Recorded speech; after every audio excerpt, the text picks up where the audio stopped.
Students, last video में हमने deviation या विचलन पढ़ा था आदर्श व्यवहार से गैसों का। और अब हम उसमें करेक्शन करने के लिए जो हमने गैस इक्वेशन बनाई है पीवी बराबर आर टी, उसमें कुछ करेक्शंस करने होंगे जो कि हमें विचलन से दिखाई दे रहे हैं। तो ये डेविएशन से जो करेक्शंस किए गए वो वॉन डर वाल्स ने किए थे, और उन्हीं के नाम पर जो इक्वेशन बनी वो कहलाती है वॉन डर वाल इक्वेशन। तो वॉन डर वाल ने इंटरमॉलिक्यूलर फोर्सेस, जो अंतर आणविक आकर्षण बल हैं, उनके लिए, क्योंकि हमने क्या माना था कि गैस के अणुओं का कोई आयतन नहीं होता, पर जब हम दाब की बात करते हैं, हम दाब को बहुत ज्यादा बढ़ा देते हैं, तो अणुओं का आयतन हम नगण्य नहीं मान सकते। इसलिए क्योंकि जब पास पास आ जाएंगे तो अणुओं के मध्य अंतरा आणविक आकर्षण बल यानी इंटरमॉलिक्यूलर अट्रैक्टिव फोर्स हो जाते हैं। तो उसके लिए प्रेशर में हमें करेक्शन करना पड़ेगा, और साथ ही साथ आयतन में भी, क्योंकि अणुओं का आयतन नगण्य नहीं माना जा सकता। तो हमें दो करेक्शन करने पड़ेंगे, एक प्रेशर में और एक वॉल्यूम में। तो सबसे पहले हम करेक्शन करते हैं वॉल्यूम करेक्शन या आयतन संशोधन। सपोज करते हैं कि जो एक मोल गैस है उसका टोटल वॉल्यूम V है। क्योंकि गैस के अणुओं का आयतन नगण्य नहीं है, तो गैस के अणुओं के वितरण का स्थान भी पूरी तरह से V नहीं होकर उससे कुछ कम है। क्यों? क्योंकि कुछ आयतन गैस के अणुओं द्वारा घेरा गया है।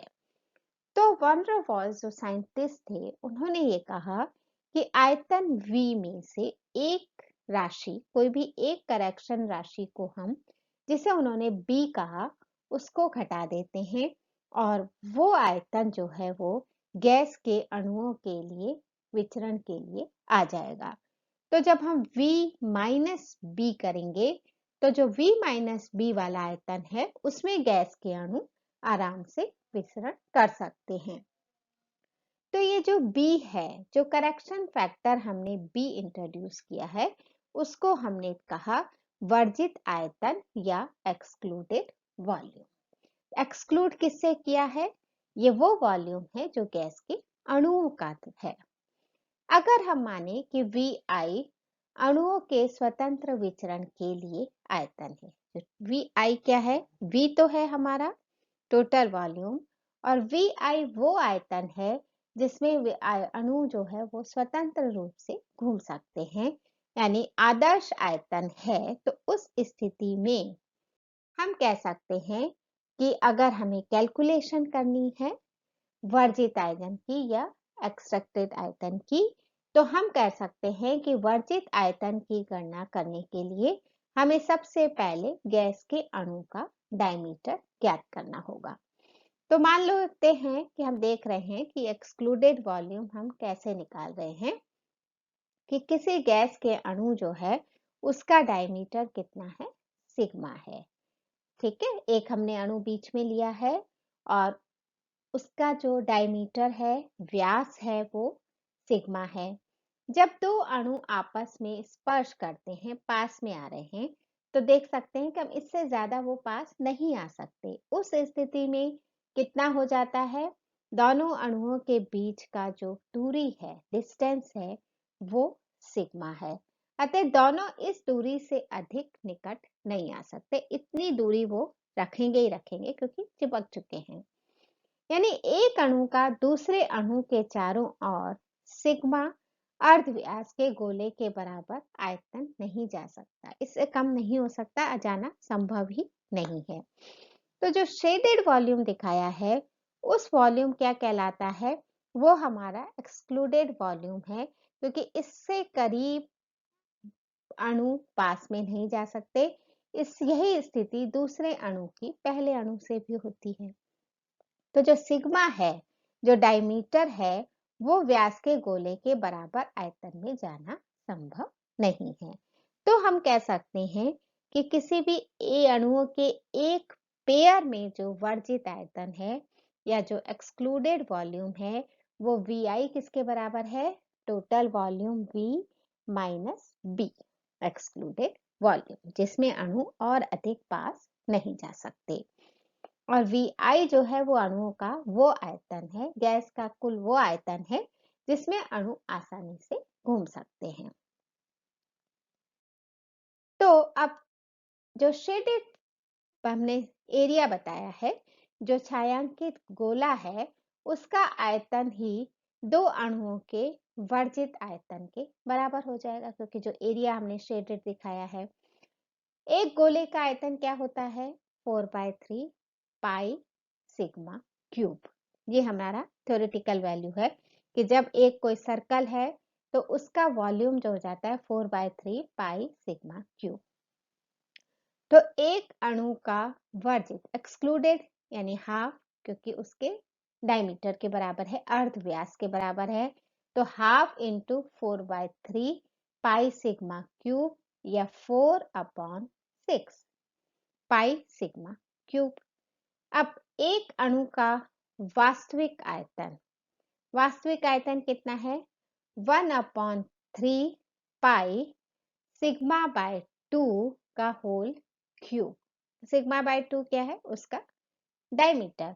तो सिग्मा बाय 2 का होल क्यूब पाई 1/3 पाई, ये तो ये आ गया 1/4 इंटू 4/6 पाई सिग्मा क्यूब। हमने वैल्यू पुट कर दी है। तो इससे आया कि एक अणु का जो वर्जित आयतन है वो 4 इंटू अणुओं के वास्तविक आयतन के बराबर होता है। तो 4, 27 और 28 से हम अगर देखें तो ये आ रहा है 1/4 4/6 पाई सिग्मा क्यूब, ये आ रहा है वास्तविक आयतन। तो 4 इंटू वास्तविक आयतन बराबर क्या हो जाएगा? वर्जित आयतन के, क्योंकि वर्जित आयतन क्या है? 4/6 पाई सिग्मा क्यूब। वास्तविक आयतन है 1/4 इंटू 4/6 पाई सिग्मा क्यूब। तो 4 into actual volume is equal to excluded volume. तो 4 इंटू 1/4, तो 4 कट गया, तो ये आ गया 4n 4/3 पाई सिग्मा बाय 2 का होल क्यूब। ये आता है 1 मोल अणुओं का वर्जित आयतन। ठीक है, तो ये आया 1 मोल अणुओं का वर्जित आयतन। और अब हम इसको आगे देखें तो B आ गया 4n 4/3 पाई, 4/6 को हमने क्या कर दिया? पाई सिग्मा बाय 2 का होल क्यूब, जहां n क्या है? एवोगैड्रो संख्या, क्योंकि n मोलों में अणुओं की संख्या, जितने अणु हैं वो एवोगैड्रो नंबर से दिए जाते हैं।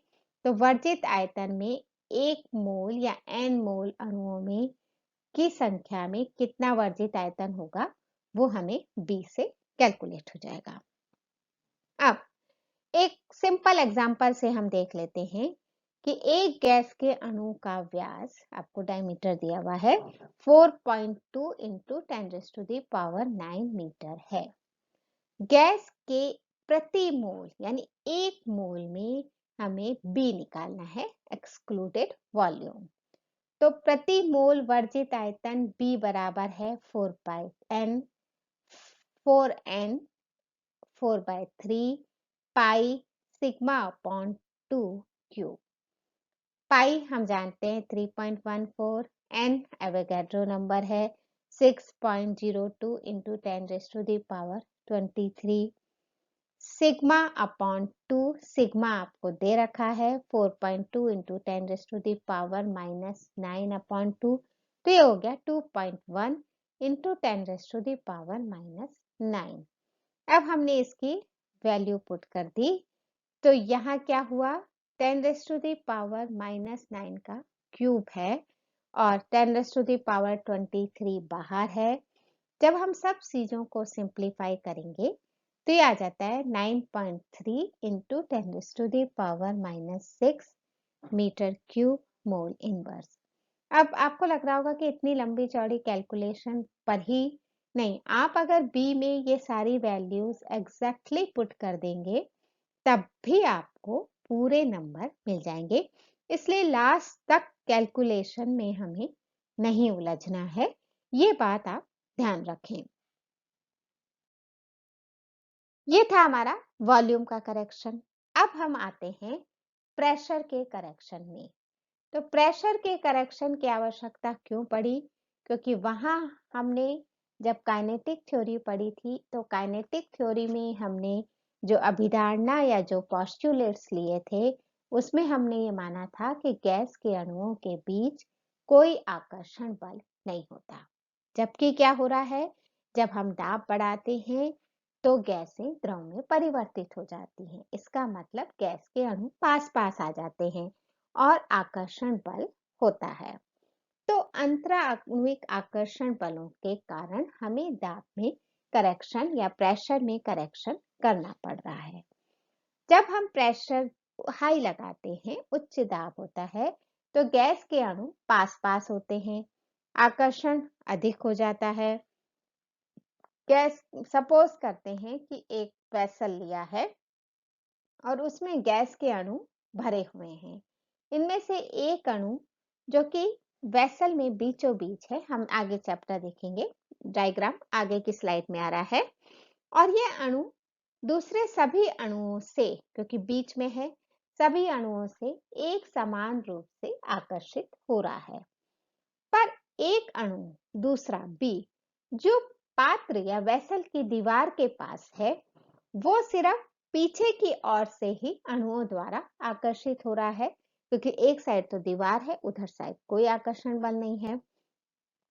तो उसके पीछे के अणुओं द्वारा एक फोर्स लगाया जा रहा है, आकर्षण बल लगाया जा रहा है, और उस आकर्षण बल के कारण अणु पर जो प्रभाव है वो शून्य हो रहा है।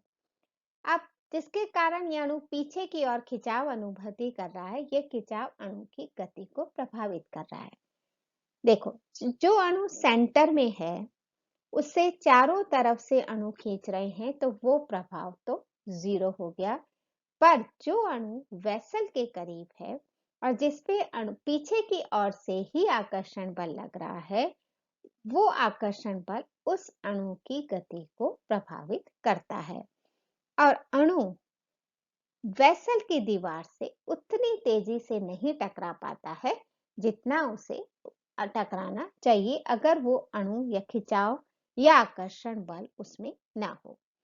तो अगर अणु द्वारा वेसल पर या दीवार पर जो डाला गया दाब कुछ कम हो जाता है, एक तेजी से टकराएगा तो प्रेशर ज्यादा है, धीरे से टकराया क्योंकि पीछे से आकर्षण बल लग रहा है तो प्रेशर कम हो गया। यानी जो दाब है उसमें हमें कुछ ऐड करना पड़ेगा, तब जाकर वो हमारे आइडियल प्रेशर के बराबर होगा। तो जो हम जोड़ेंगे वो हमारा P कुछ ऐड होगा। तो अगर हमारा आइडियल प्रेशर, आदर्श दाब PI है, तो ये देखो डायग्राम से समझ में आ रहा है कि अब जो अणु बीच में है वो चारों तरफ से एक समान आकर्षण बल महसूस कर रहा है और कुल परिणाम 0 हो गया। पर एक अणु जो दीवार के पास है, दीवार से टकराने की कोशिश में है, उसको पीछे की तरफ अणु खींच रहे हैं और उससे उसकी गति प्रभावित हो रही है, जिससे दीवार पर या वेसल पर दाब कम हो रहा है। तो दाब उतना ही रहे और आकर्षण बल का प्रभाव कम हो, उसके लिए हमें कुछ दाब बाहर से लगाना होगा। तो PI क्या है? आदर्श दाब, जो हम आदर्श व्यवहार के लिए मानते हैं, वो गैस का दाब प्लस एडिशनल दाब, जो संशोधित दाब है वो। तो B के समान सभी अणुओं पर दाब लगता आकर्षण बल होता है और उस खिंचाव की वजह से दाब में कमी होने लगती है। तो दाब में कमी जो है वो कौन से फैक्टर्स पे निर्भर करती है? तो सबसे पहला है कि प्रति इकाई आयतन में गैस के अणुओं की संख्या या घनत्व, क्योंकि जितने अणु ज्यादा होंगे आकर्षण बल ज्यादा होगा, खिंचाव ज्यादा होगा और दाब में कमी भी ज्यादा आएगी। दूसरा है प्रति इकाई समय में दीवार पर टकराने वाले अणुओं की संख्या। तो ये भी किस पर डिपेंड करती है? कुल अणुओं की संख्या पर। अणु संख्या ज्यादा होंगे तो ज्यादा टकराएंगे। तो इस तरह से दोनों में घनत्व या अणुओं की संख्या पर ही हमारा दाब का संशोधन निर्भर करता है। तो हम लिख सकते हैं कि जो दाब का संशोधन है वो directly proportional to rho square. हम जब गैस लेते हैं तो घनत्व डी नहीं लिखते, क्या लिखते हैं? रो लिखते हैं। तो P is directly proportional to rho. Rho है ये, ना P है। तो रो स्क्वायर, रो क्या है? गैस का घनत्व है। 1 मोल गैस के लिए गैस का घनत्व जो है वो आयतन के व्युत्क्रमानुपाती होता है, हम सब जानते हैं। तो rho is inversely proportional to 1/v, या rho is inversely proportional to 1/v square. हम कैसे लिख सकते हैं? क्योंकि दोनों तरफ बराबर हो रहा है। P is inversely proportional to 1/v and P is directly proportional to rho square.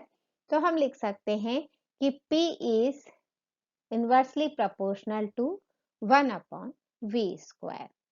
रो की वैल्यू रखती 1/v, तो P is inversely proportional to 1/v square। एक स्थिरांक या एक कांस्टेंट ऐड कर दिया तो ये आ गया P is equals to A/v square. तो हमारा जो स्थिरांक है वो सिर्फ गैस की प्रकृति पर निर्भर करता है, और Pi हो गया P गैस का दाब प्लस जो हमने करेक्शन किया A/v स्क्वायर। तो अब जो हमारा आदर्श गैस समीकरण है जिसमें हम लिखते हैं PI/VI is equals to RT, उसमें हम Pi और Vi की वैल्यू रखते हैं। तो Pi तो हमें स्लाइड में दिख रहा है, P प्लस A/v स्क्वायर, और Vi हम लास्ट से कैलकुलेट कर चुके हैं, V minus B is equals to RT। और ये हमारी वॉन डेर वाल इक्वेशन है जो हमें इंडिकेट कर रही है कि गैस के आदर्श दाब के साथ हमें कुछ अतिरिक्त दाब लगाना होगा, और गैस का आयतन से कुछ कम आयतन हमें प्राप्त होगा गैस के रूप में, क्योंकि वो जो करेक्शन है B वो गैस के अणुओं का आयतन है। तो ये हमारी वॉन डेर वाल इक्वेशन है। अब तो ये जो इक्वेशन थी इसको हम कहते हैं 1 मोल गैस के लिए, क्योंकि हमने यहाँ कहीं भी मोल नहीं लिखा है। तो 1 मोल गैस के लिए जो आदर्श वॉन डेर वाल इक्वेशन है वो है P plus A/v square V minus B। यदि गैस के n मोल लिए जाते हैं तो वर्जित आयतन भी NB हो जाएगा और दाब में संशोधन हो जाएगा।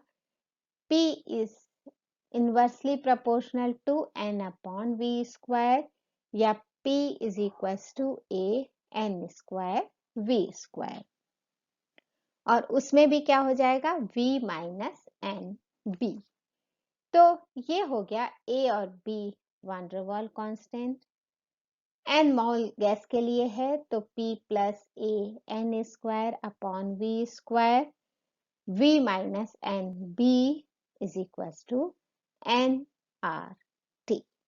तो पहली जो इक्वेशन थी वो 1 मोल गैस के लिए थी, और ये जो इक्वेशन है ये है n मोल गैस के लिए। तो ये इम्पोर्टेंट टॉपिक है। वॉन डेर वाल इक्वेशन आपसे आधे नंबर में भी पूछ सकते हैं, 2 नंबर में भी पूछ सकते हैं, और कंप्लीट डेरिवेशन के साथ 4 नंबर में भी पूछा जा सकता है। तो इस तरह से हम वॉन डेर वाल इक्वेशन यहाँ खत्म हुई है। आगे हम इसके वॉन डेर वाल इक्वेशंस की एप्लीकेशन पार्ट पढ़ेंगे।